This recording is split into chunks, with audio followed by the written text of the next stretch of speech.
اقرأ كتاب الله ترق جنانه وتنل عظيم الأجر والغفران.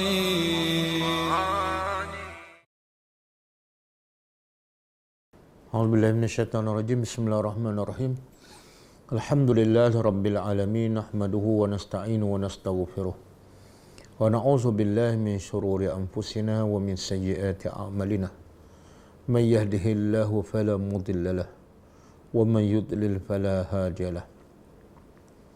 أشهد أن لا إله إلا الله وحده لا شريك له وأشهد أن محمدا عبده ورسوله. سبحانك لا علم لنا إلا ما علمتنا إنك أنت العليم الحكيم. اللهم علمنا ما ينفعنا وانفعنا بما علمتنا وزدنا علما. اللهم أتي أنفسنا تقواها وزكها أنت خير من زكاها أنت وليها ومولاها. ربي يسر ولا تؤسر، ربي تمم بالخير. أما بعد. InsyaAllah pagi ini, pagi Jumaat, kita sambung tadabbur surah Al-Baqarah, ayat 191.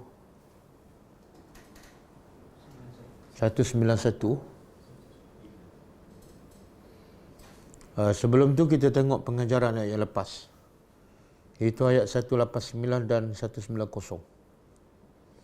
Setelah kita belajar tentang ayat-ayat pasal puasa, kemudian larangan mengambil rasuah ataupun mengambil harta orang lain tanpa hak, maka Allah menceritakan pula tentang hikmah hilal ataupun anak bulan yang sebenarnya ada kaitan dengan ayat puasa.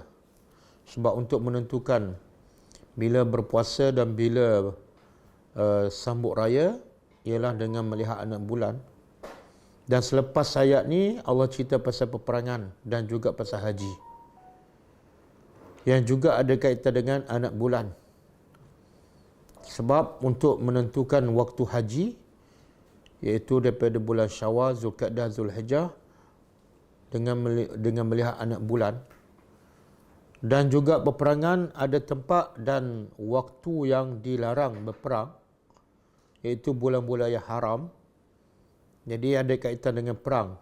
Bulan ada kaitan juga dengan perang, iaitu ada waktu yang dilarang berperang, iaitu bulan haram 4 bulan. Macam mana nak tahu bulan tu haram berperang? Iaitu dengan juga melihat anak bulan. Okey, pengajaran ayat 189. A'udzubillahi minasyaitonirrajim. Yas'alunaka 'anil ahillah qul hiya mawaqitu lin-nas wal hajj wa laysal birru bi an ta'tul buyuta min zuhuriha walakinnal birra man ittaqa wa'tul buyuta min abwabiha wattaqullaha la'allakum tuflihun.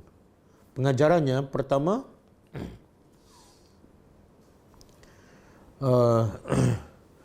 kesungguhan para sahabat Nabi sallallahu alaihi wasallam, kesungguhan para sahabat Nabi sallallahu alaihi wasallam untuk menuntut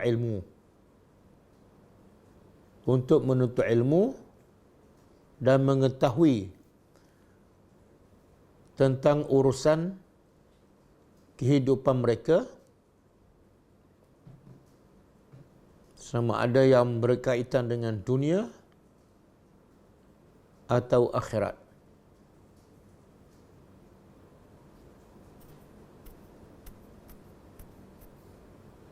Oleh kerana itu, mereka selalu bertanya Rasulullah sallallahu alaihi wasallam.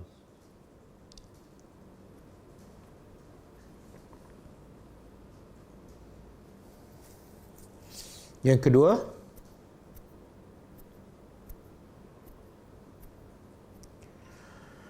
walaupun para sahabat Rasulullah SAW adalah manusia yang terhebat,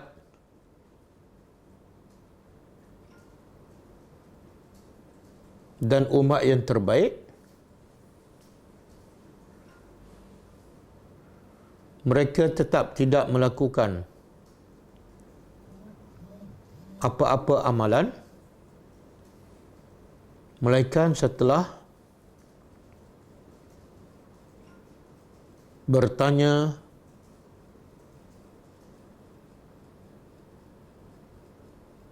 kepada Rasulullah sallallahu alaihi wasallam.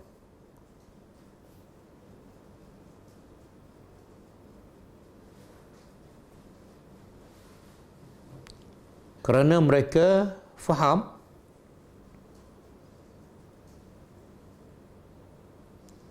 apa yang disampaikan oleh Rasulullah adalah daripada wahyu Allah Subhanahu wa taala.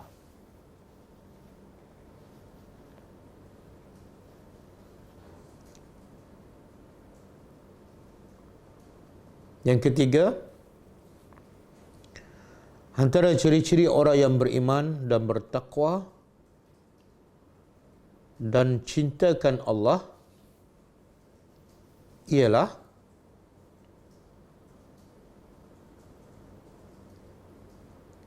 mereka sentiasa memastikan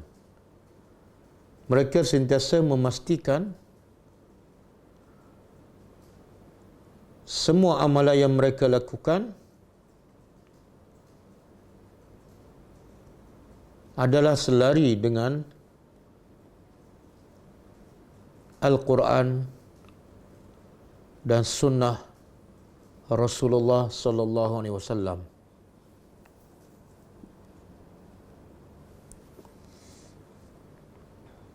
Yang keempat,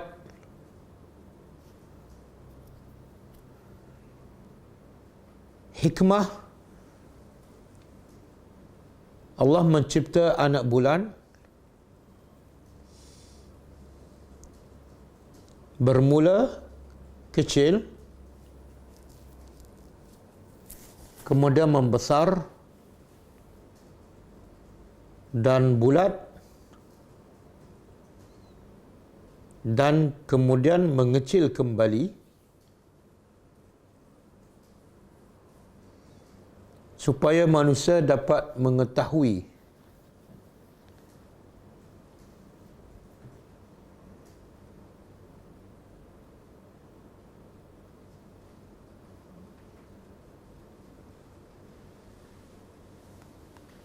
tentang waktu-waktu, supaya manusia dapat mengetahui tentang waktu-waktu bila awal bulan dan bila berakhirnya setiap bulan.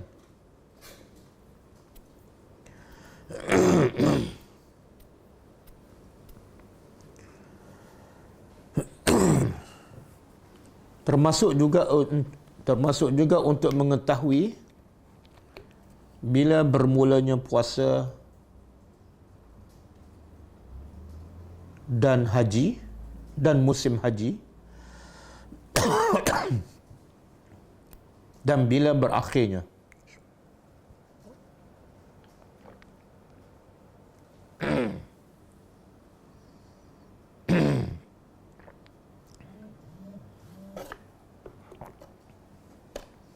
Yang kelima,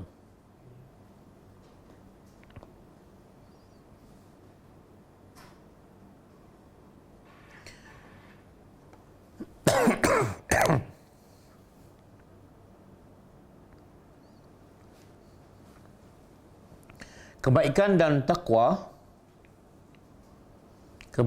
dan takwa adalah dengan sentiasa mengikuti syariat Allah dan sunnah Nabi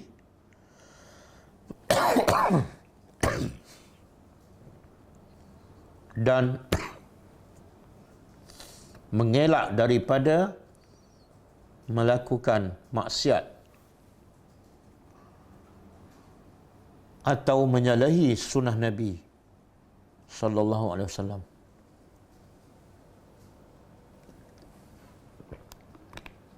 Yang keenam,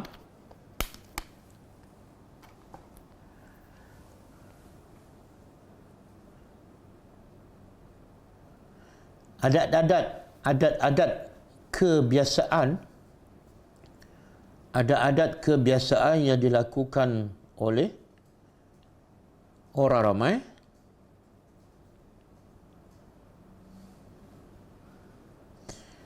dan dilakukan sekian lama,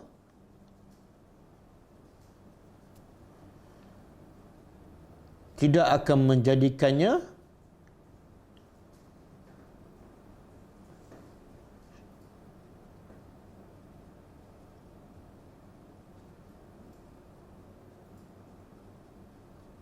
sebahagian daripada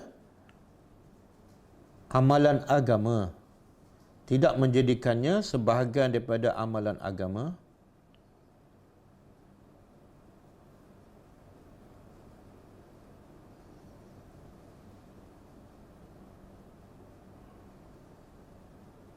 selagi mana tidak ada dalil daripada Al-Quran dan Sunnah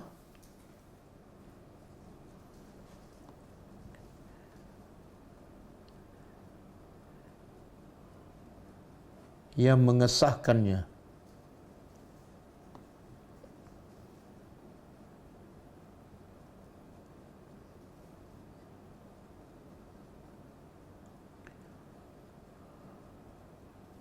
Yang ketujuh,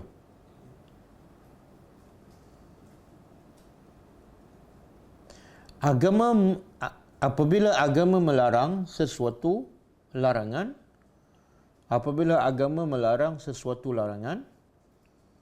maka agama memberi jalan keluar dan membolehkan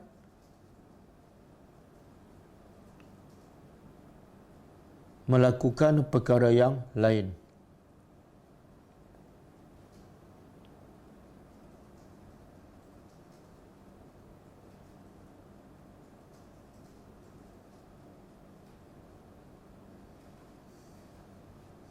Mana contoh dalam ayat ini Allah melarang jangan masuk rumah daripada pintu belakang. Tapi Allah, Islam bagi alternatif, iaitu masuklah daripada pintu depan. Yang ke-8, wajib bertakwa kepada Allah sepanjang masa.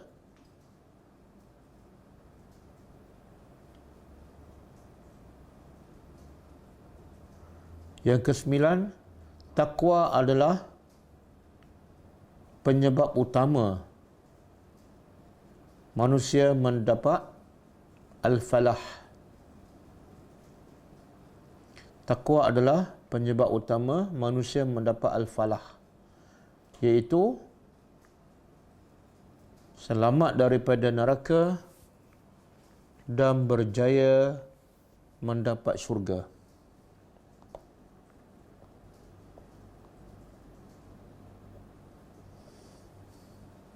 Okey, ayat yang seterusnya, ayat 190, waqatilu fi sabilillahi allazina yuqatilunakum wa la ta'tadu innallaha la yuhibbul mu'tadin. Maksud dia, dan perangilah pada jalan Allah orang-orang yang memerangi kamu dan jangan kamu melampaui batas, kerana sesungguhnya Allah tidak menyukai orang yang melampau. Okey, pengajaran dia pertama,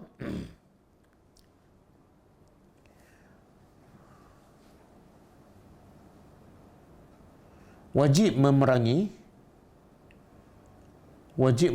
musuh-musuh Islam apabila mereka memerangi kita dan kita memiliki kemampuan untuk melawan.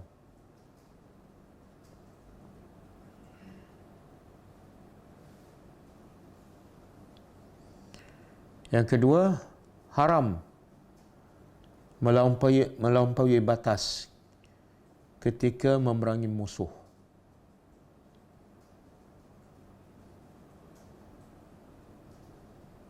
Seperti membunuh mereka yang tidak memerangi kita atau memotong-motong mayat musuh yang telah mati.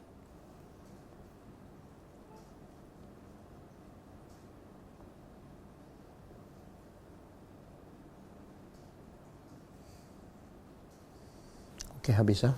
Kita sambung.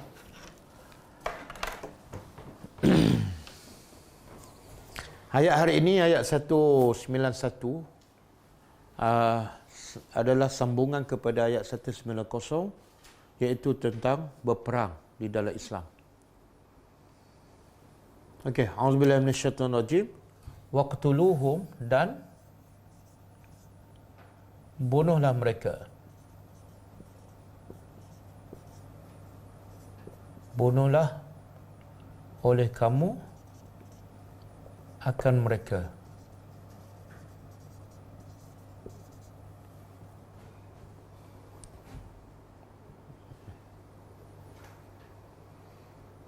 Kalau kita perasan ayat yang 190, Allah kata apa? Waqatilu, kan? Waqatilu. Ada alif. Waqatilu.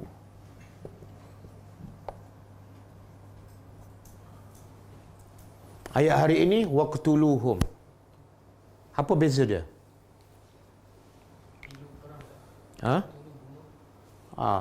Dia asalnya hurufnya sama, qaf, ta, lam. Qatala, bunuh. Qatala makna bunuh. Tapi kalau tambah alif jadi qatala, berperang. Dia bila wazan dia fa'ala, qatala makna berperang antara dua pihak. Jadi ayat pertama Allah kata waqatilu, ada alif. Makna dia perangilah. Tapi ayat kedua Allah kata waqtuluhum. Ini bukan perangi dah, makna dia bunuh. Kenapa yang ni perang, yang ni bunuh? Sebab selepas perang, tujuan berperang ialah untuk membunuh, kan? Jadi berbeza ialah alif. Kalau alif di tengah dia panggil, maksud dia perangilah. Kalau tanpa alif, makna dia bunuh. Lepas perang, bunuh. Okey. Bunuhlah mereka. Siapa ni? Orang kafir yang memerangi kamu. Sebab tu jangan ambil ayat ni saja, kena tengok ayat sebelum tu. Kalau kita ambil ayat ni, kita akan salah faham. Apa dia? Kita jumpa orang kafir je bunuh. Sebab kalau ikut ayat ni Allah kata apa? Bunuhlah oleh kamu akan mereka haisu, di mana sahaja saqiftumuhum,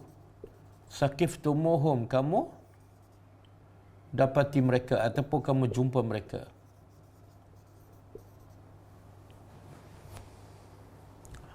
Jadi bunuh mereka di mana? Di mana saja kamu jumpa. Yang mana ni? Yang memerangi. Jangan salah faham. Jangan baca ayat ni saja. Kemudian wa akhrijuhum, dan keluarkan. Kalau ukhruju, bahasa Arab ni asal perkataan sama, tapi bila ada penambahan berubah makna. Kalau kharaja 3 huruf.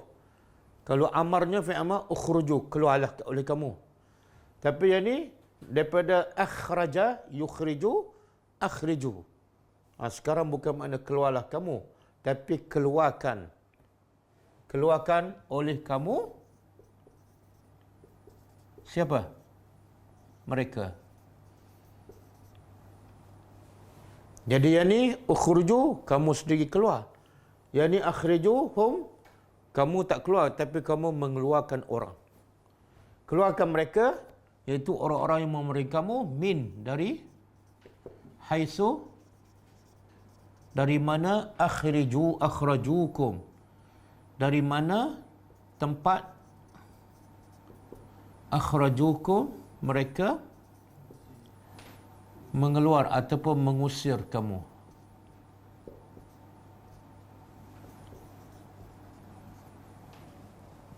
Okey.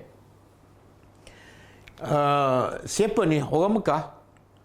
Jadi Allah katakan kepada orang beriman, keluarkan mereka daripada mana? Daripada tempat yang mereka usir kamu. Di mana ni? Di Mekah. Sebelum ni orang Mekah mengusir Nabi dan para sahabat kan daripada Mekah. Sedangkan itu tempat orang beriman. Bahkan sebenarnya kalau ikut Al-Quran, semua bumi Allah ni Allah ciptakan untuk orang yang beriman. Sebab tu Allah kata sebab mereka kafir, keluarkan mereka. Walaupun mereka sebenarnya orang musyrikin Mekah ni penduduk tetap ke ataupun parti? Warga negara. Tapi Allah kata usir keluar. Kenapa? Sebab Allah nak bagi tahu, bagi isyarat bumi Allah ni sebenar yang layak tinggal adalah orang beriman saja. Okey, Allah kata usirkan mereka daripada tempat yang mereka usir kamu. Kenapa Allah tak kata keluar usirkan mereka daripada rumah mereka? Beza tak ayat?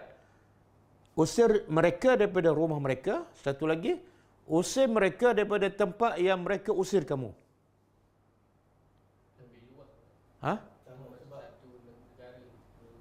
Dekat rumah cakap orang Islam bila diusir dekat kadang dia datang tempat kita usir kita. Tapi ini penduduk tetap ni.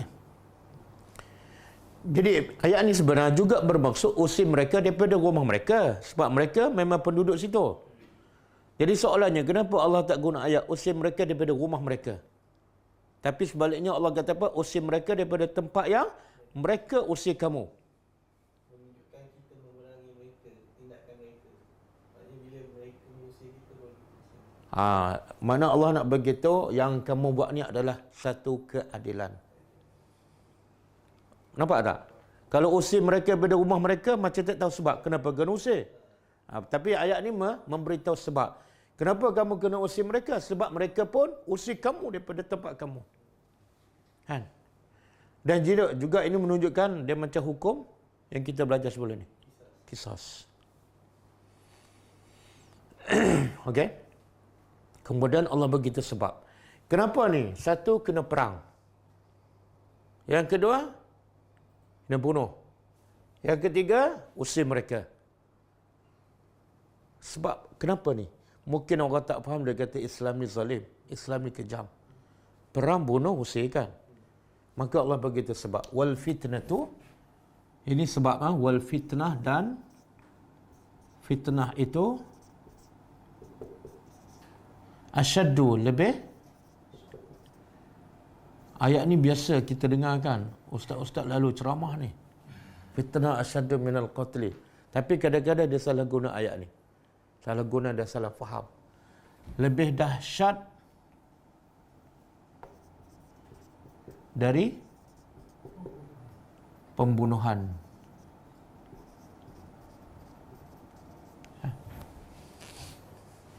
Bila orang fitnah dia kan, orang fitnah dia mencuri. Dia tak mencuri pun, dia pun baca ayat ni. Al-fitnah tu asyaddu minal qatli. Betul ke salah? Salah. Okey, apa maksud fitnah? Apa maksud fitnah? Dalam ayat ni. Ujian ke syirik? Ada ayat Allah kata apa? Innama amwalukum wa auladukum fitnah.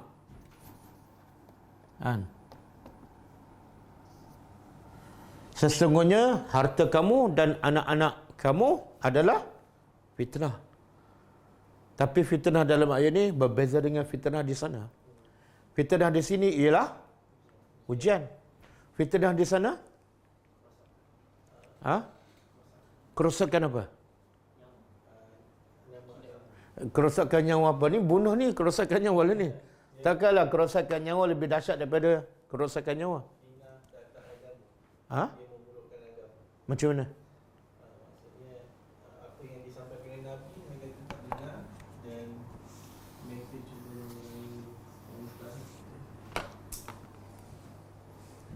boleh spesifikkan apa dia fitnah tu?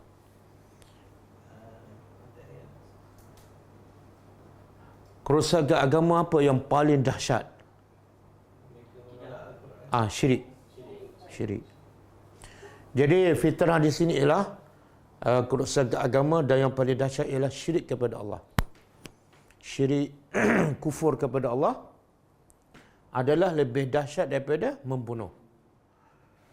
Contohnya dalam surah Al-Buruj, Allah kata apa? Innal lazina, ayat 10 ke surah Al-Buruj, innal lazina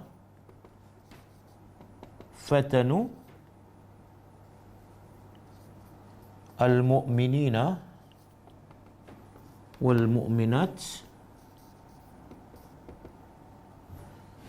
summa lam yatubu. Kan, innal ladzina fatanu mu'minina wa mu'minat summa lam yatubu falahum azabu jahannam walahum azabul hariq. Okey, cuba terjemah.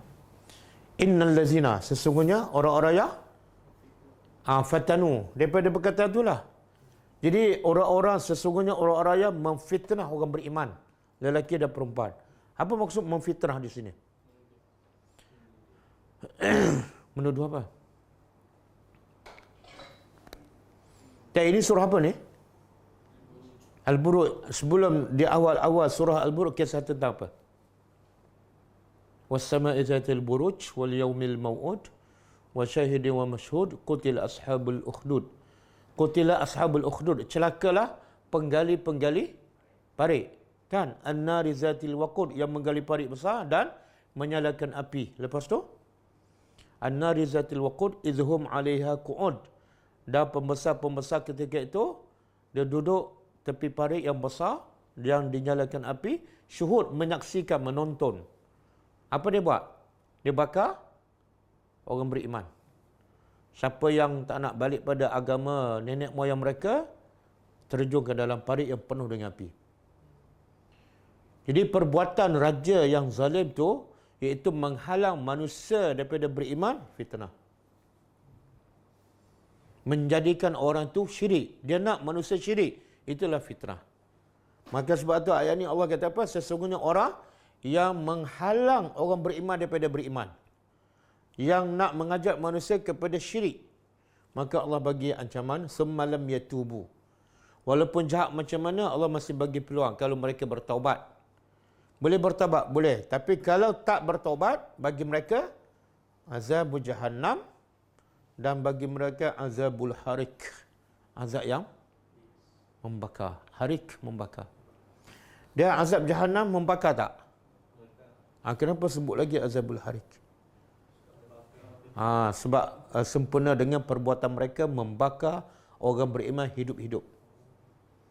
Jadi Allah nak tambah dua. Satu lagi azab jahannam, yang kedua azab yang membakar. Bagaimana kamu bakar orang beriman, Allah pun akan bakar kamu. Tapi sangat berbeza antara dua tu. Kamu bakar orang beriman, sekejap mati habis. Habis cerita. Tapi bila Allah bakar kamu, kekal selama-lamanya. Okey. Jadi fitnah ialah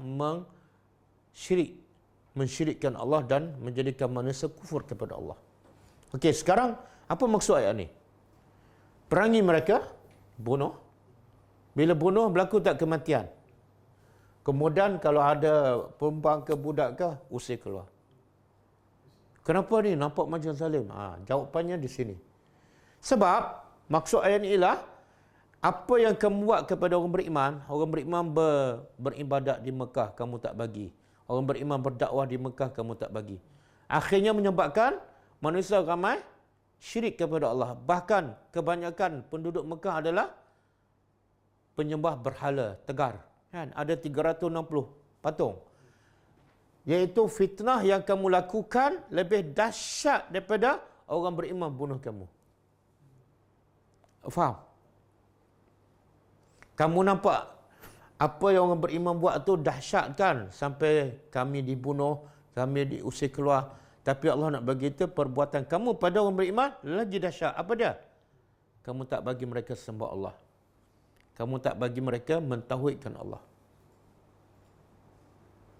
Boleh?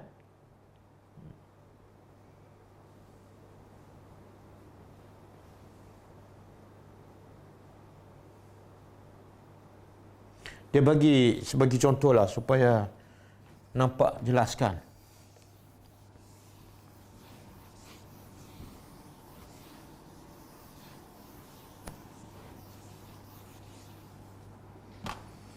Ini kelompok orang lah, orang miskin, contohlah asnaf kan.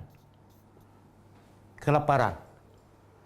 Kemudian orang-orang kaya duduk kat sini, keliling ni. Ini orang kaya. Orang kaya. Jadi orang miskin ni lapar kat sini. Kita tahu orang miskin perlukan bantuan.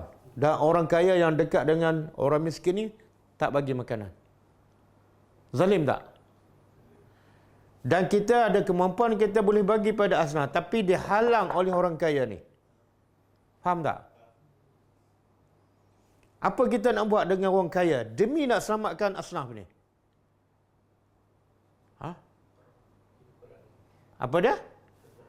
Patut tak kita bunuh dia? Dia kata kenapa bunuh ni? Sebab apa? Perbuatan kamu tak bagi orang miskin makan sampai mereka mati lebih dahsyat daripada kami bunuh kamu. Sebab kami bunuh sebab tujuannya apa? Nak selamatkan orang. Tapi kamu sengaja tak nak bagi sebab apa? Sengaja nak mereka mati kelaparan. Boleh faham? Ini baru tak bagi makan. Kalau kamu tak bagi ilmu pada mereka, kamu tak bagi hidayat pada mereka sampai mereka masuk neraka, kamu lagi patut dibunuh. Sebab beza tak bagi makan dengan tak bagi ilmu. Apa beza dia? Makan untuk dunia je lah. Kalau ilmu tu sampai akhirat. Kita tak bagi makan pada dia, dia mati, kan? Tapi kalau dia mati dalam keadaan kelaparan tapi beriman, selamat tak di akhirat? Selamat. Tapi kalau kita tak bagi ilmu pada dia, walaupun dia kenyang, selamat tak di akhirat? Habis. Boleh? Begitu juga Allah kata lebih dahsyat daripada membunuh. Kalau bunuh berlaku tak kematian? Bila orang tu mati, apa yang terputus daripadanya? Apa yang hilang daripada dia? Bila dia mati? Kelazatan dunia sahaja. Kalau dia beriman, lepas dia mati dia dapat tak kelazatan akhirat? Kan? Okey. Tapi fitnah yang kamu buat ni, apa dia? Menyebabkan orang tak beriman, orang tak dapat ilmu, fizikalnya hidup, tapi dia tak rasa kelazatan hidup di dunia dan lagi-lagi tak rasa kelazatan hidup di akhirat. Lagi dahsyat perbuatan kamu. Maka kamu selayaknya dibunuh. Sebab perbuatan kamu menjadikan orang tak bahagia dunia dan akhirat. Boleh faham? Sebab tu ada peperangan dalam Islam. Islam berperang bukan nak membunuh, tapi nak selamatkan manusia dunia dan akhirat. Bila ada orang yang menghalang Islam sampai pada seseorang, orang tu sepatutnya dibunuh. Sebab orang yang nak orang masuk neraka, orang ni tak patut hidup. Kan? Nampak tak sebab Allah bagi tahu kenapa kena perangi mereka ni? Kenapa kena bunuh mereka ni? Sebab perbuatan mereka lagi dahsyat daripada membunuh. Sebab itulah dalam konteks kita sekarang, apa yang berlaku apa dia? Kebanyakan asnaf lapar kan? Sampai angkat bendera putih. Tapi ramai yang tak perasan ataupun terlepas pandang, lagi ramai asnaf yang bukan lapar makanan, tapi lapar ilmu. Dan asnaf tak angkat bendera pun bila dia dahaga ilmu. Betul? Kenapa dia tak angkat bendera? Lapar makanan angkat bendera. Jahil agama tak salat tak angkat bendera. Kenapa? Sebab jahil agama ni dia tak ada rasa. Kalau jahil agama ataupun tak salat jadi lapar aja. Agak-agak banyak tak bendera putih? Banyak kan? Patut orang pula bila orang miskin angkat bendera putih, semua pakat bantu tak? Betul? Tapi bila tahu ramai asnaf tak salat, ramai tak bantu. Kenapa tak? Ha?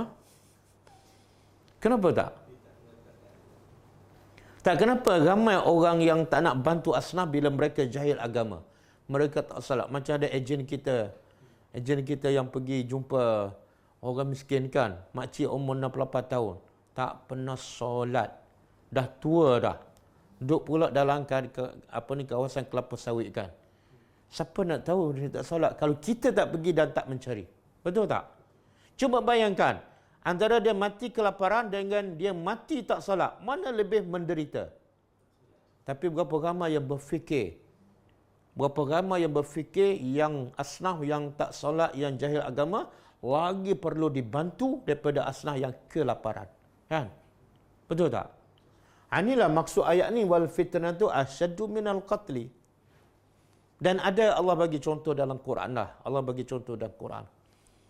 Dahsyatnya fitnah ni, iaitu apa?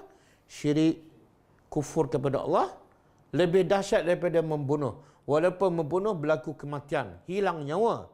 Tapi kufur, syirik, tak nampak hilang nyawa, sihat wal afiah. Tapi kesannya dia akan kekal dalam neraka. Jadi antaranya Allah bagi contoh dalam Quran. Bahayanya syirik ni lebih bahaya daripada membunuh, sampai tahap Allah perintah bunuh supaya dia tidak syirik pada Allah. Apa kisah tu?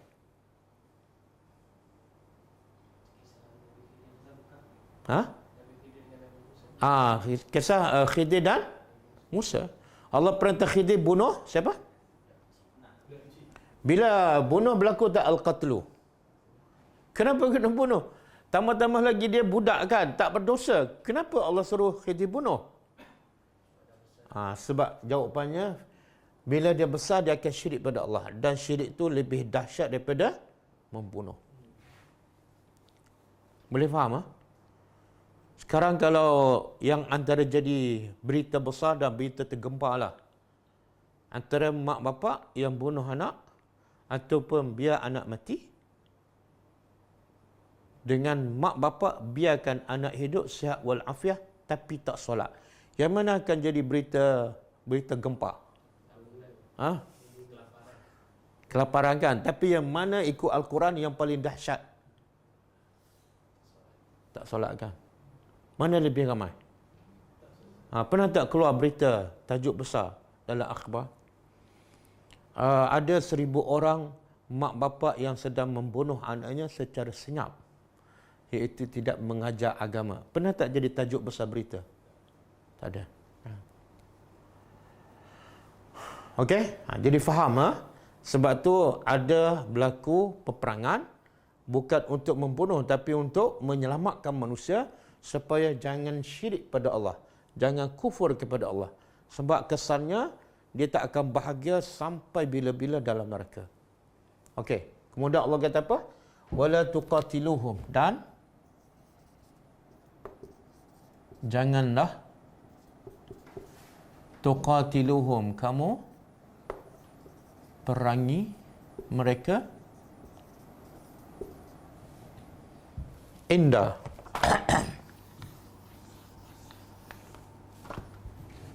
indal masjidil haram, di sisi masjidil haram.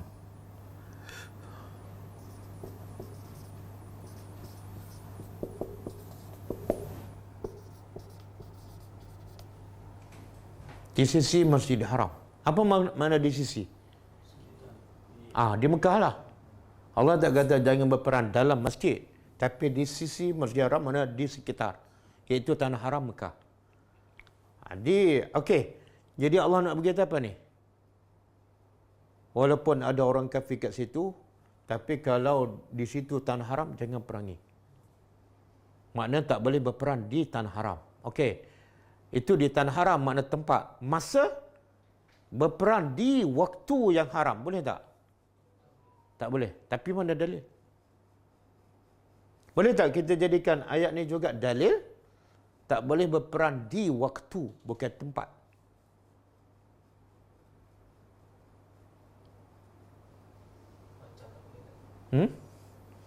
Dia logiknya bila tak boleh berperang di tempat tu, mana termasuk waktulah. Sebab tempat berperang mesti ada waktu. Betul? Kan dia boleh berperang di luar daripada waktu 24 jam? Tak boleh kan?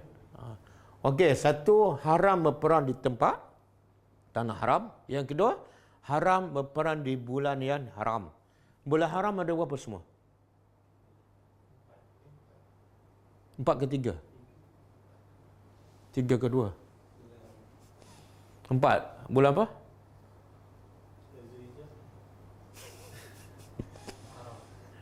Zulkaidah, Zulhijjah, Muharram, Rajab. Rajab. Okey. Jangan kamu perangi mereka di tanah haram. Kenapa ni? Walaupun mereka tu musuh kamu, sebab kemuliaan tanah haram. Tetapi hatta sehinggalah, sampai bila tak boleh perangi mereka ni di tanah haram? Sehinggalah yuqatilukum, mereka memerangi kamu. Fihi, padanya iaitu pada tanah haram ataupun di sekitar Masjidil Haram. Jadi ada apa dia panggil? Ada batas dia lah. Bukan tak boleh selama-lamanya. Tapi kalau mereka perangi, Allah kata fa in qataluukum, maka sekiranya qatalu kan, ada alif kan, sekiranya mereka memerangi kamu,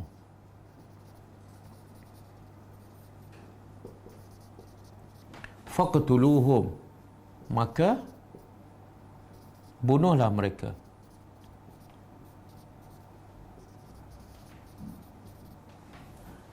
Mana akhirnya boleh tak berperang di tanah haram dan boleh tak membunuh di tanah haram? Boleh. Bila tu? Bila mereka yang mula. Yang tak boleh apa dah? Yang tak boleh kita mula. Maka kazalika, begitulah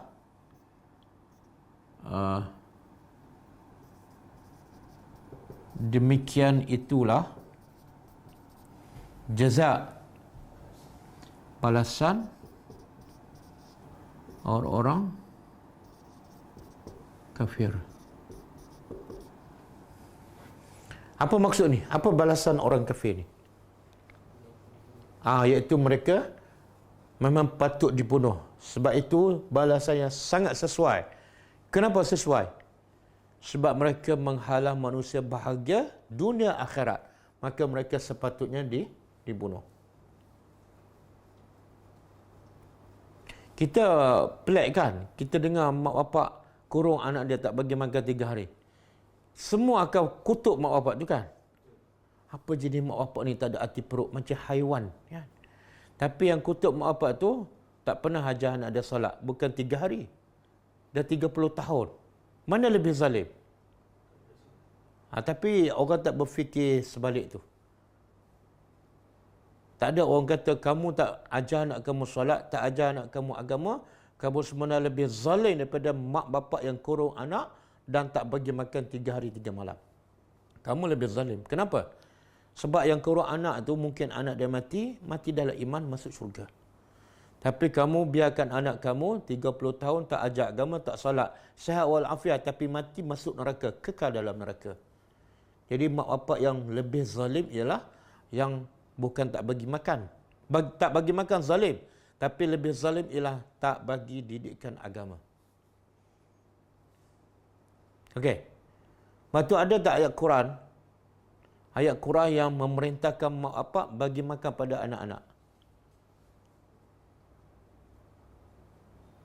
Ayat Quran yang perintah mak bapak bagi makan pada anak-anak.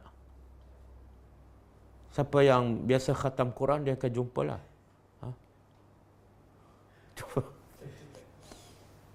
Ada ke tak ada? Tak ada. Tak ada. Tapi ada tak ayat Quran yang Allah larang ataupun Allah perintah pada mak bapak, jagalah diri kamu dan anak-anak kamu daripada api neraka? Ada? Menunjukkan apa tu? Yang bagi makannya Allah tak payah perintahlah. Semua ada perasaan. Kadang-kadang orang kafir jaga anak mereka lebih baik daripada orang Islam kan? Yang banyak bunuh anak ni, kita tengok kalau dengar berita kebanyakan orang Islam. bunuh anak, bunuh mak, bunuh suami, bunuh isteri kan. Okey. Bahkan orang kafir takut tak cukup rezeki sampai tahap dia bunuh anak-anak perempuan. Dan Allah bagi tahu, jangan kamu bunuh anak-anak kamu. Sebab apa? Sebab kami yang bagi rezeki pada kamu ni, kamu yang takut anak tak dapat rezeki, kamu pun kami bagi dan anak pun. Jadi pasal rezeki jangan risau, tapi risaulah pasal agama kamu dan agama anak kamu. Okey. Fa in intahau, maka sekiranya intahau pada mereka berhenti. Berhenti daripada apa? Berhenti dari memerangi orang Islam. Ada dua maksud. Pertama, berhenti daripada memerangi orang Islam. Yang kedua, berhenti daripada kekufuran. Maka Allah kata apa? Fa innallah, maka sesungguhnya Allah Ghafurun, Maha Pengampun. Rahimun, Maha Penyayang. Apa maksud ayat ni?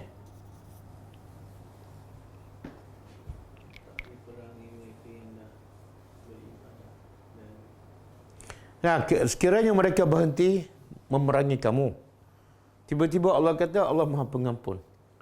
Allah, sepatut ayat macam ni, kalau mereka berhenti memerangi kamu, kamu pun berhentilah. Tak ada ayat kamu berhenti. Yang ada Allah Maha Pengampun.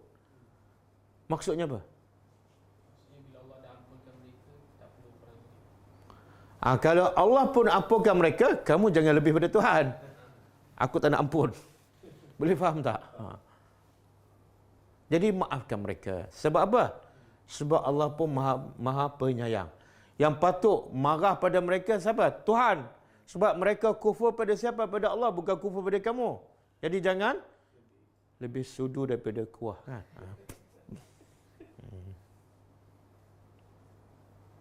Okey? Dan di sini juga menunjukkan apa ni?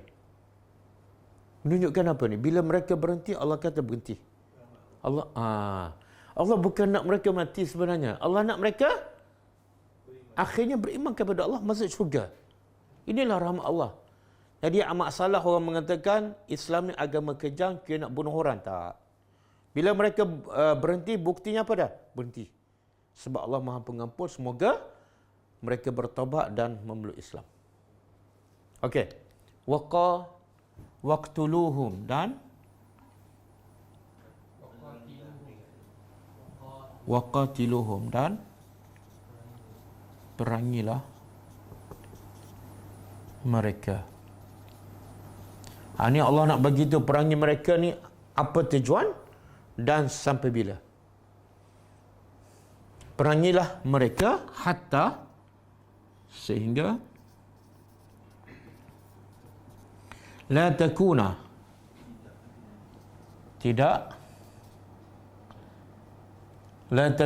tidak ada fitnah.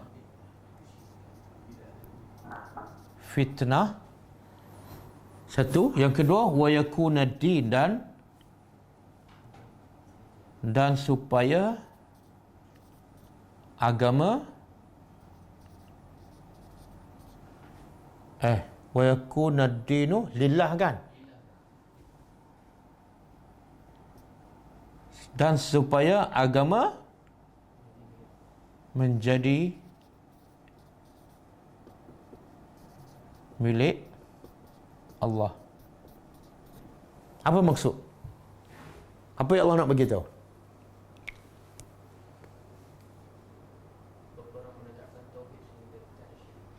Di sini Allah nak bagi tahu tujuan dibenarkan berperang. Itu pun step yang ketiga kan, kita dah sebut semalam. Step pertama berdakwah. Kalau mereka tak nak beriman juga,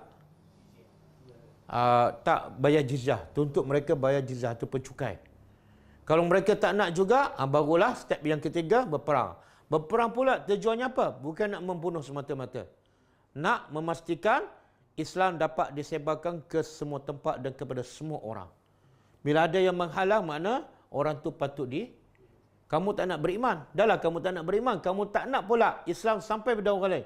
Kamu tak layak hidup di atas bumi Allah. Okey, jadi Allah kata apa? Perangilah mereka sehingga tidak ada fitnah. Apa fitnah tadi? Iaitu apa saja usaha yang menyebabkan manusia syirik. Tak ada usaha tu, baru berhenti perang. Tapi sekarang banyak tak? Masih banyak tak usaha-usaha untuk memurtadkan manusia? Menghalang orang supaya faham agama. Banyak tak? Bila banyak, maksudnya apa? Peperangan kena teruskan. Cuma kita kena faham, peperangan ada dua bentuk. Peperangan ada dua bentuk. Satu, berperang dengan senjata. Bila ni? Bila musuh memerangi kita dengan senjata. Yang kedua, bila musuh tak perangi kita dengan senjata, maka perangi mereka dengan hujah. Senjata kita, bila mereka tak perang kita dengan senjata kita apa dah? Hujah. Jadi perangilah mereka dengan hujah kamu. Apa dah? Quran dan hadis. Mana Islam tu boleh disampaikan di mana-mana bila-bila masa. Bila ada yang menghalang, barulah. Kalau dah menghalang, minta jizyah. Kalau tak juga, dia perangi kita dengan senjata dan kita pun ada kekuatan, kena perangi dan bunuh mereka. Boleh? Jadi rasanya jelas, Islam bukan tertegak di atas pedang ataupun pembunuhan, tak. Islam tegak di atas rahmat. Bila ada orang yang menghalang Islam sampai pada seseorang ataupun sekelompok manusia, maka orang itu adalah sangat-sangat zalim dan perbuatannya lebih dahsyat daripada membunuh. Yang kedua, supaya apa? Supaya agama tu hanya menjadi milik Allah. Apa maksud? Sekarang agama ni macam bukan milik Allah. Yang ni agama milik Buddha. Yang ni agama milik patung. Yang ni agama, makna kamu kena berdakwah sampai tahap apa dah? Semua memeluk Islam. Dan semua mengaku agama ni hanya yang sebenarnya milik Allah. Inna dina indallah Islam. Sesungguhnya agama di sisi Allah hanya satu je, iaitu Islam. Okey? Fa inin tahau, maka sekiranya intahau, mereka berhenti, fala udwan, maka tidak ada permusuhan. Bila mereka berhenti menyekat dakwah, menyekat daripada manusia kufur kepada Allah, mereka berhenti, maka jangan bermusuh dengan mereka. Jangan tidak ada permusuhan. Kecuali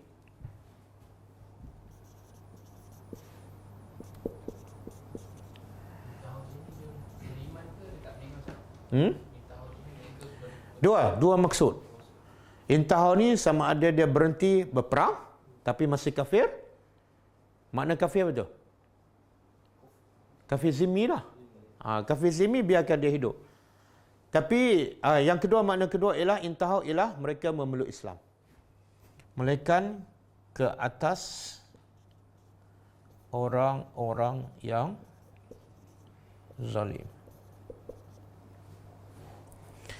Tengok Allah tak sebut kafir.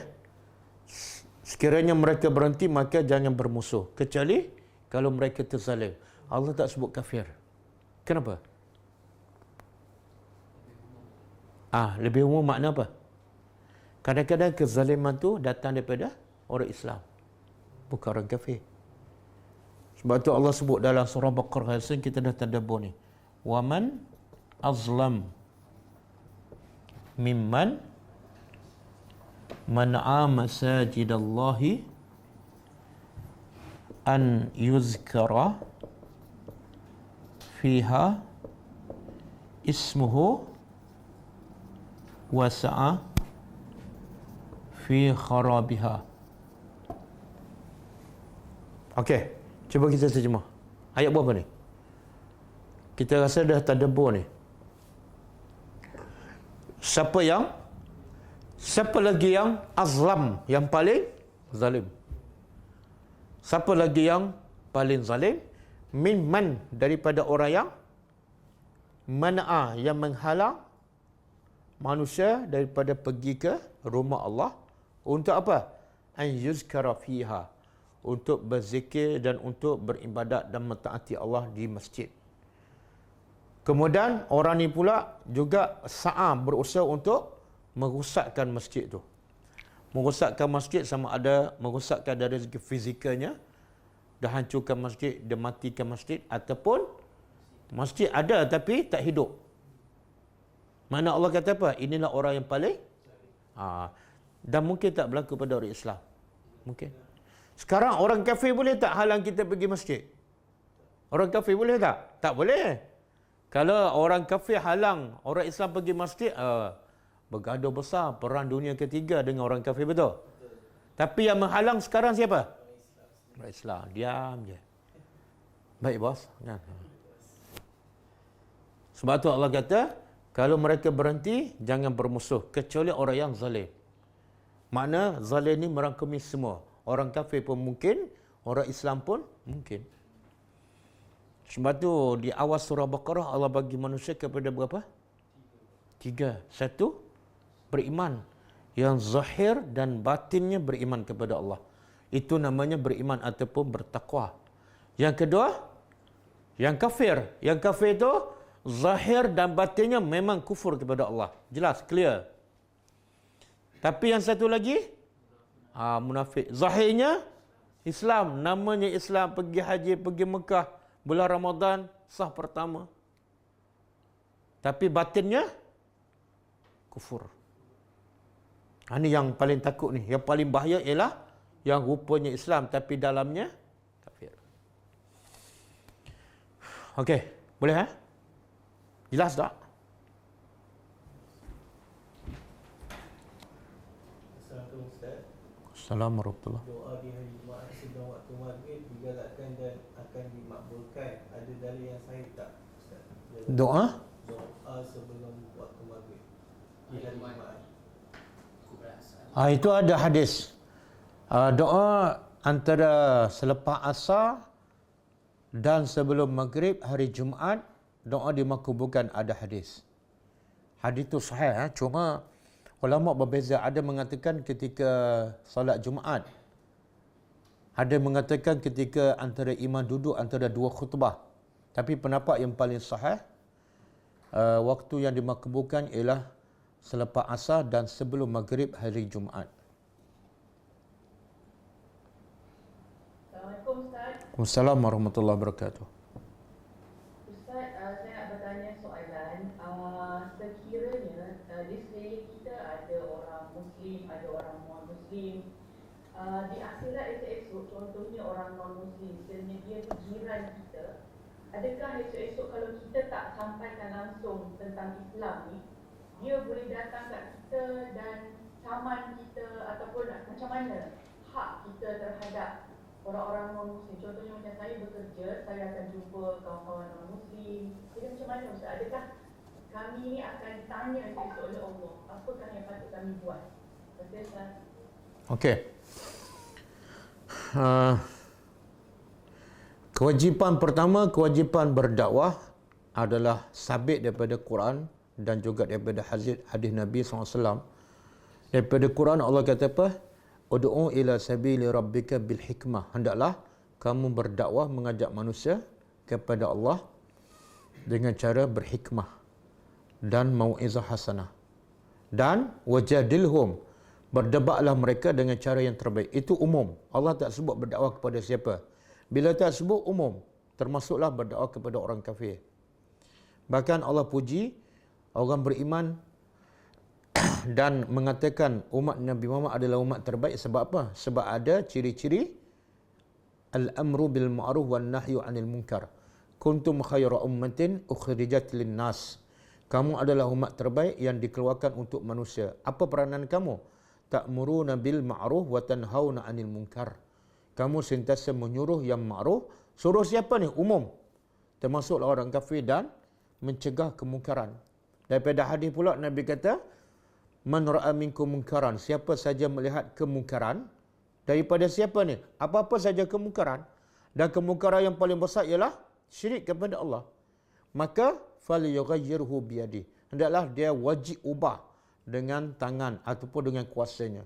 Fa illam yastati' fa bilisani. Kalau dia tak mampu dengan kuasa ataupun dengan tangan, dia tak ada kuasa lah, maka sampaikan dengan lidah, dengan ilmu.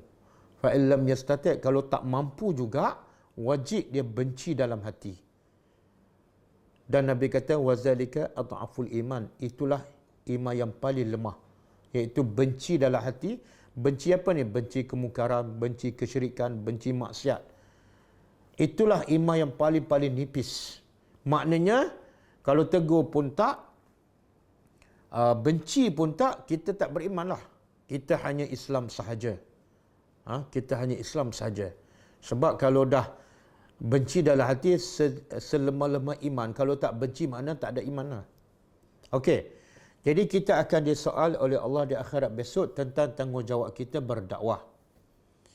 Adapun orang kafir itu, dia akan tuntut tak? Kalau kita jiran dia, kita bekerja sepejabat. Tak. Dia tak akan tuntut. Sebab Allah bagi akal kepada mereka. Mereka boleh berfikir, mereka boleh mencari. Walaupun kita tak sampaikan, mereka ada akal. Mereka ada usaha dan mereka boleh bertanya, boleh mencari di mana-mana saja hidayah, di mana-mana saja ilmu. Dan ayat-ayat Allah terlalu banyak, mereka boleh lihat setiap hari, setiap masa, di mana-mana, dan mereka boleh berfikir. Sebab tu orang kafir bila masuk neraka, dia salahkan siapa? Orang kafir ni bila masuk neraka, dia salahkan siapa? Dia salah diri sendiri. Apa dia kata? Lau kunna na'qilu lau kunna nasma'u au na'qilu ma kunna fi ashabis sa'ir. Dalam surah Al-Mulk. Orang kafir dia kata apa? Kalau dulu kami mendengar, faham dan kami berfikir, kami jadi orang beriman dan kami tak akan masuk neraka. Jadi tak salahkan jiran. Adapun kita sebagai jiran dia, kita salah sebab tak berdakwah. Adapun dia tak beriman, dia tak boleh tuntut pada kita sebab Allah bagi akal pada mereka. Allah bagi fitrah dan Allah bagi kesihatan pada mereka. Mereka boleh cari di mana-mana sahaja. Wallahu alam. Jazakallahu khairan ya Ustaz. Wa anti fajazakillahu khairan. Keadaan sekarang di mana ramai dalam kesusahan, di mana saya mesti utamakan sama ada jiran sebelah rumah atau ahli keluarga dan dari negara seberang. Ahli keluarga daripada negara seberang. Mana anda ni daripada seberang lah. Keluarga dia dekat seberang tu.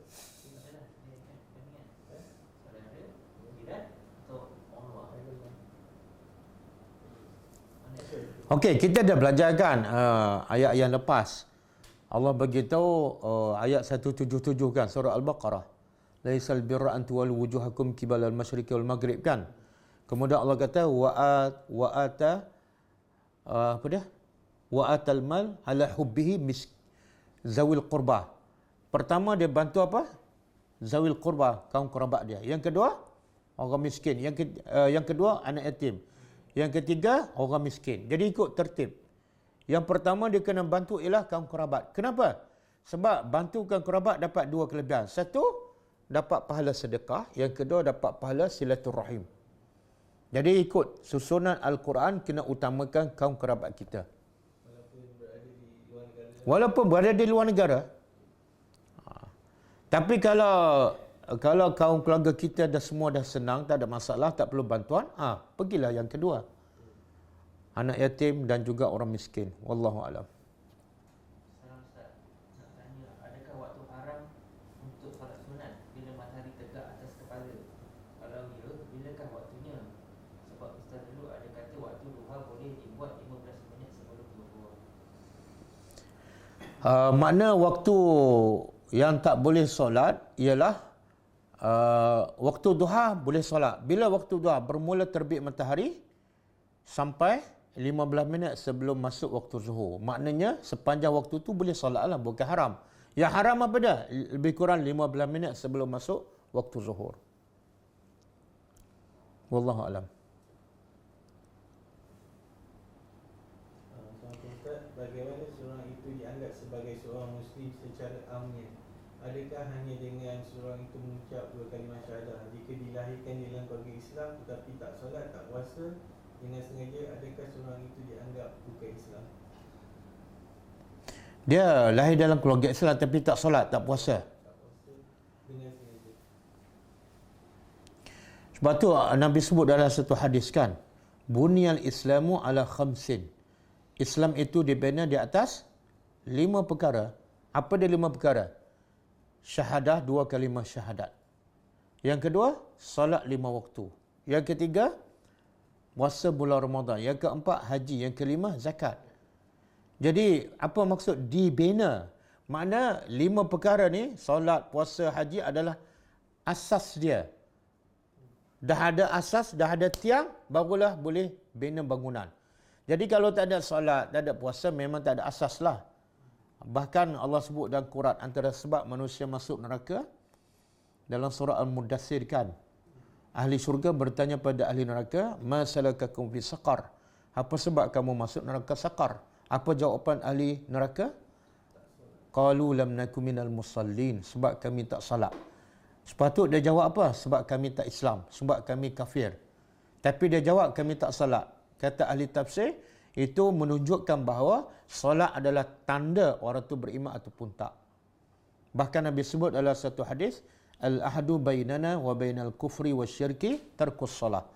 Perbezaan antara kita orang Islam dengan kafir dan syirik ialah tinggal solat.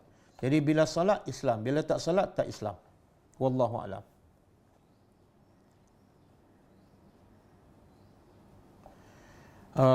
Apa ni? Soalan, kalau family suami saya suka buat tahlil bila berkumpul adik-beradik, anak cucu, macam mana kita nak tolak kalau dah berkumpul ramai-ramai? Dia, sebab tu Allah kata ud'u ila sabili rabbika bil hikmah, berdakwahlah dengan cara berhikmah. Kadang-kadang kalau kita tolak, kita pulau, itu bukan berhikmah. Kadang-kadang menimbulkan masalah lebih besar. Jadi kita kalau duduk dalam tempat yang memang kita tak dapat elakkan, duduklah. Tak payahlah kita bangun dan sampai menimbulkan fitnah. Tapi kita ambil kaedah yang Nabi sebut tadi, kalau kita tak mampu mencegah kemungkaran dengan kuasa, pergi yang kedua, iaitu dengan lidah. Kalau tak mampu juga, benci dalam hati. Duduk dalam majlis tu tapi hati kita tak reda. Dan di samping tu, kalau ada peluang, ada ruang, kita cakap dengan suami, dengan anak isteri, apa yang terbaik. Apa yang terbaik yang sepatut kita lakukan. Wallahu a'lam. Apakah amalan yang terbaik yang boleh dilakukan pada bulan Zulhijjah? Okey, amalan terbaik yang disunatkan dilakukan bulan Zulhijjah. Rasanya kita selalu dengar setiap kali masuk bulan Zulhijjah, apa amalan yang terbaik kan. Bahkan ada ulama mengatakan amalan di 10 awal Zulhijjah jauh lebih baik daripada amalan di bulan Ramadan. Berdasarkan hadis yang Nabi sebut,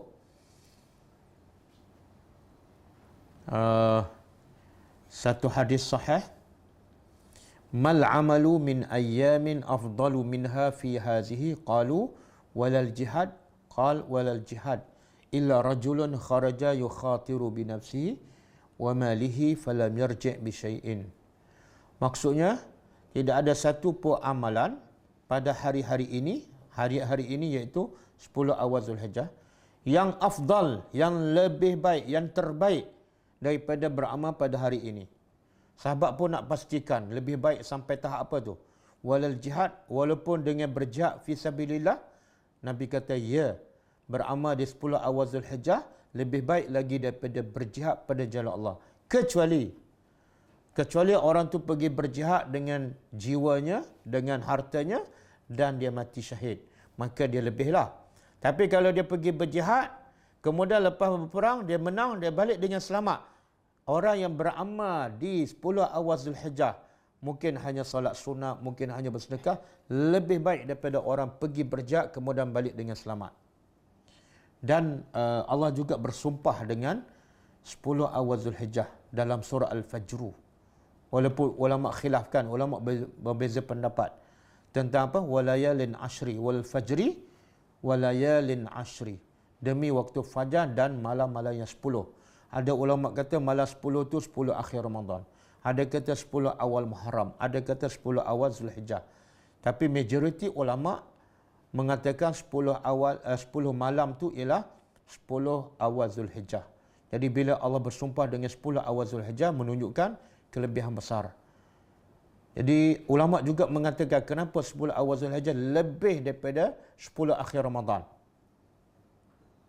Kenapa? Sebab 10 awal Zulhijjah terkumpul semua jenis ibadat. Kalau 10 akhir Ramadan ada ibadat yang kita tak boleh buat. Apa dia? Haji. Orang tak buat haji di 10 akhir Ramadan. Orang tak buat korban di 10 akhir Ramadan. Tapi 10 awal Zulhijjah semua jenis ibadat boleh kita lakukan. Apa dia? Boleh solat. Boleh bersedekah. Boleh puasa. Boleh zakat. Boleh korban. Boleh buat haji. 10 awal Zulhijjah. Jadi bila semua jenis ibadat terkumpul dan boleh dilakukan dalam satu masa, maka dia lebih baik daripada waktu yang lain. Okey, Nabi sebut amal solat, Nabi tak sebut secara khusus lah amalan apa. Bila Nabi sebut secara umum, makna dia merakumi semua amal solat. Nak puasa, silakan. Bila? 1 hingga 9. Sebab 10 dah hari raya kan. Ustaz, Nabi puasa tak 1 sampai 9? Nabi tak puasa. Ada sunnah yang Nabi cakap tapi Nabi tak buat. Tapi dia tak sunnah. Dia panggil sunnah apa? Sunnah ikrar. Ataupun sunnah al-qawliyah, perkataan. Nabi kata puasa terbaik puasa Nabi Daud selang sehari. Tapi Nabi tak puasa kan. Okey, jadi boleh tak kita puasa 1 sampai 9? Boleh, silakan. Kalau tak mampu, puasa Isnin Khamis dalam tempoh 10 awal Zulhijjah. Kalau tak mampu juga, paling-paling kurang, puasa 9 Zulhijjah. Dan perbanyakkan ibadat yang lainlah seperti baca Quran, zikir, sedekah, baca tadabbur Al-Quran, dan semua start daripada bila ni? Bermula 1 Zulhijjah iaitu hari Ahad ni. Jadi jangan lupa masuk je 1 Zulhijjah hari Ahad ni, pulun habis-habis ibadat. Kalau kita anggap bulan Ramadan bulan terbaik, sampai orang pergi masjid gila-gila kan. Sampai masjid melimpah, sampai tambah kemah. Tapi orang lupa bahawa di 10 awal Zulhijjah ni sebenar ada pendapat mengatakan jauh lebih baik daripada 10 akhir Ramadan. Kecuali malam. Sebab malam akhir Ramadan ada Lailatul Qadar kan. Tapi kalau nak banding siang hari, inilah yang terbaik. Jadi sepatutnya orang Islam lebih fokus ataupun lebih banyak beramal di 10 awal Zulhijjah dibanding dengan di bulan Ramadan. Bulan Ramadan banyak, okey, tak ada masalah. Tapi 10 awal Zulhijjah kena tambah lagi. Sebab Nabi sebut ini adalah yang paling afdal. Adakah beza solat fajar dan solat qabliyah subuh? Niat solat fajar sama ke dengan solat qabliyah subuh? Dia salat sunat, salat fajar tu salat sunat fajar lah kan. Salat sunat fajar dengan salat sunat subuh adalah benda yang sama. Dan dia hanya 2 rakaat saja. Jangan buat 4. Kalau buat 4 rakaat jadi bid'ah. Sebab Nabi tak pernah lepas azan subuh, Nabi tak pernah salat 4. Nabi hanya salat 2 rakaat. Apa nama salat tu? Kadang-kadang dia disebut salat sunat fajar. Kadang-kadang dia disebut salat sunat subuh. Benda yang sama. Dia goreng pisang dengan pisang goreng.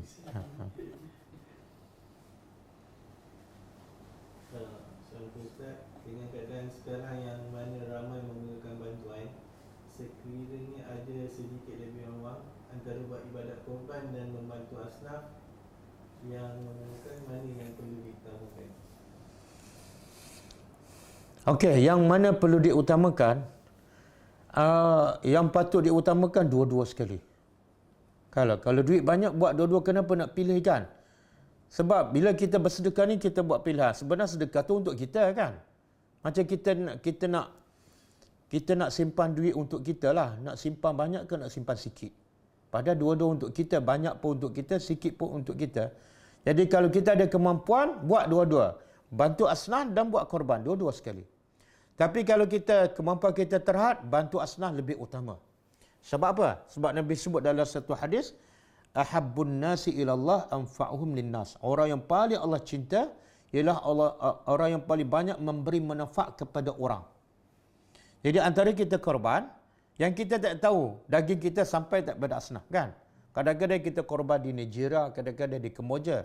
Sedangkan orang miskin di Malaysia ada ratusan ribu yang kelaparan.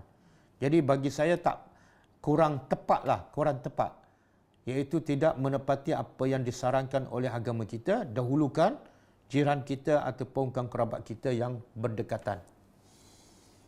Okey, jadi antara korban, kalau kita kemampuan kita terhad, antara korban dengan bantu asnaf, utamakan bantu asnaf. Kadang-kadang kita bantu asnaf RM50 tapi dia boleh hidup 3 hari. Kan? Dengan RM50 tu. Tapi kalau kita korban sampai 700-800, daging mungkin tak sampai pada mereka. Percayalah, yang kita korban tu daging tak sampai pada asnaf yang duduk di kampung-kampung tu. Wallahu alam. Ustaz. Ya. Assalamualaikum.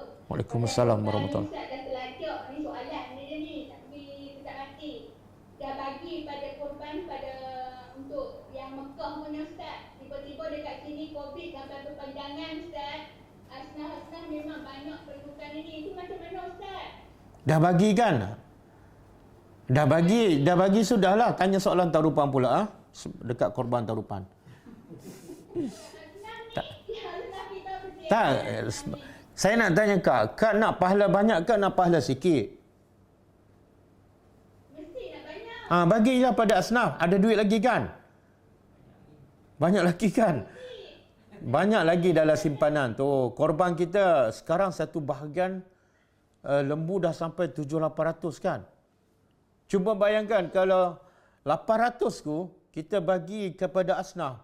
Boleh 8 orang, boleh 10 orang dan mungkin dia boleh hidup seminggu.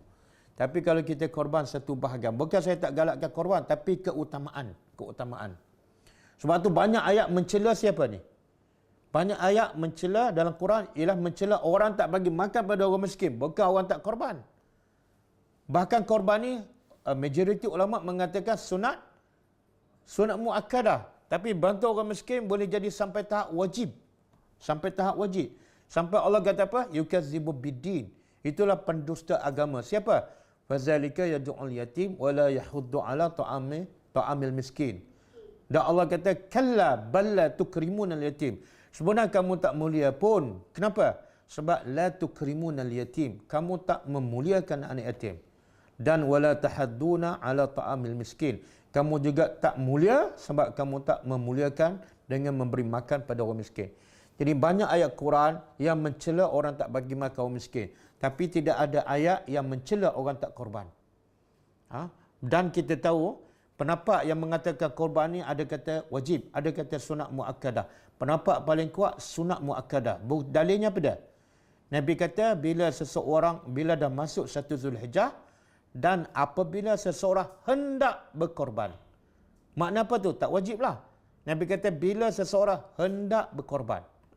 Dan juga ada riwayat mengatakan Abu Bakar dan Umar sendiri pernah tidak berkorban. Sedangkan mereka berdua mampu. Wallahu alam. Maknanya gini Ustaz. Kau dah bagi kat sana, dia pilih pendek tak masuk lagi 1 Zulhijjah Ahad ni kan. Ya. Mana kita boleh import benda tu pada asnaf ya Ustaz? Boleh. InsyaAllah.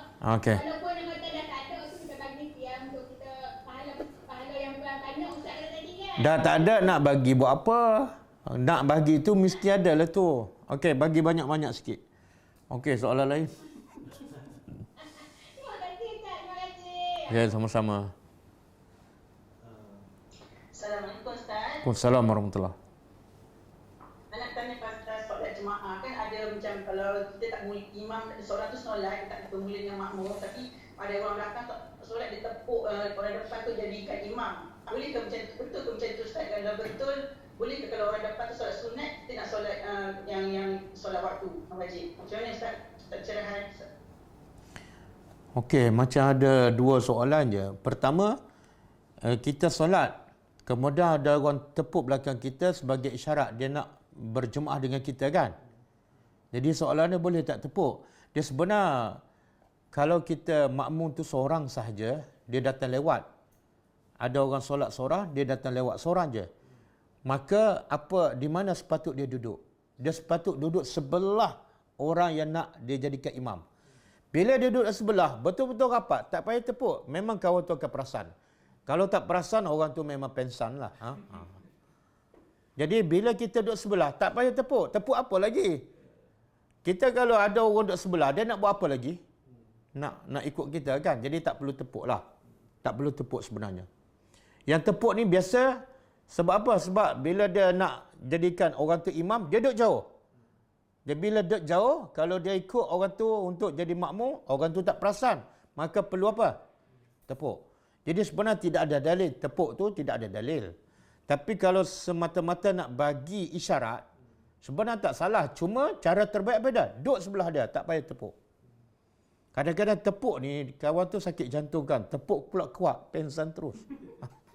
Tapi kalau yang makmum tu biasa dia boleh. Hmm? Kalau makmum pula yang datang orang ketiga, dia nak tarik orang yang sebelah imam tu kan, nak ke belakang. Perlu tepuk tak? Tak perlu tepuk. Dia tepuk untuk apa? Sebab dia nak panggil yang Kenapa nak panggil? yang ketiga tu. Okey, sah depan dah penuh. Dia sorak-sorak kat belakang. Tak, dia dua orang yang imam dengan yang seorang tadi, dua orang kita ada orang kan. Datang yang orang ketiga. Dia nak tarik tak orang yang sebelah imam. Itulah dia nak bagi tahu bahawa ada seorang makmum yang baru kan. Cara nak bagi tahu tak disebut dalam Islam.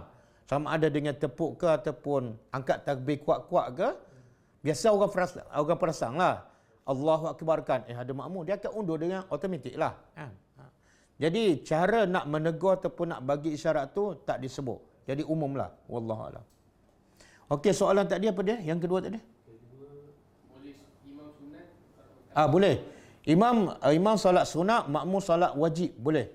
Sebab ada dalil, pernah satu ketika Muaz bin Jabal, dia solat bersama Nabi, kemudian dia solat fardu lah. Kemudian dia balik pada kaum dia tunggu dia nak solat dengan dia. Jadi kata Muaz bin Jabal, aku dah solat dengan Nabi tadi. Kaum dia kata, aku nak juga kamu jadi imam. Solat fardu. Maka Muaz bin Jabal pun jadi imam. Tapi bagi Muaz bin Jabal, solat tu fardu ke jadi sunat? Sunat sebab apa? Sebab yang fardu dia buat. Bila dia buat fardu yang kedua jadi sunat. Tapi makmum kaum dia tu fardu. Jadi daripada situ ulama kata, kalau makmum solat fardu dan imam solat sunat, boleh solat berjemaah. Wallahu a'lam. Wassalam. Kita boleh gunakan untuk meminta saudara berhenti merokok kerana mereka cenderung untuk mengambil hukum tabiat itu hanya makruh, bukan haram. Okey, saudara kita merokok kan, nak suruh dia berhentilah. Cakap dengan berhikmah lah. Kadang-kadang kita nak bagi tahu haram, dia memang dah tahu lama dah. Dan dia pun ada dalil kata makruh. Bagi dalil ni. Satu, Allah kata apa? Dalam surah Wal Asri, demi masa. Sesungguhnya manusia semua rugi. Bila Allah kata rugi, makna apa tu? Celakalah. Kecuali yang buat 4 benda ni. Satu, amanu, beriman. Yang kedua, wa amilus salihat, beramal salih. Yang ketiga, berpesan dengan kebenaran. Yang keempat, yang buat 4 ni je yang tak celaka, yang tak rugi. Tanya, abang masuk merokok ni masuk bahagian mana? Beriman. Okey, beramal soleh. Amal soleh ke merokok? Bukan. Berdakwah, mempesan dengan kebenaran? Bukan. Berpesan dengan kesabaran? Bukan. Abang memang orang rugi. Siapa cakap? Allah, bukan saya. Allah bersumpah dengan masa. Siapa yang berani cakap merokok adalah amal soleh? Habis.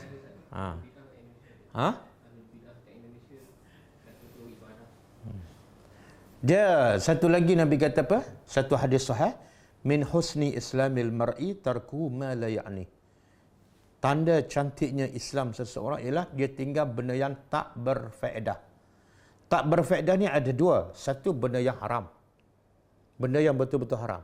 Yang kedua, benda yang halal tapi tak ada faedah. Okey. Merokok ni ada faedah tak? Cuba tanya dia. Kalau ada faedah, suruhlah bini dia isap rokok. Suruhlah anak dia isap rokok. Nak, kenapa tak isap rokok ni? Isap rokok sebab ada faedah. Okey. Ada soalan lain? Ustaz, apakah hukum si isteri mengingati kepada lelaki lain? Syukuran. Isteri, apa hukum isteri ingat pada lelaki lain? Hukumnya halal kalau lelaki lain itu adalah bapaknya. Tapi kalau lelaki lain itu bukan mahram, hukumnya adalah haram. Dan ini ada isteri yang tidak salihah, isteri yang khianat kepada suami. Kenapa nak ingat lelaki lain? Okey.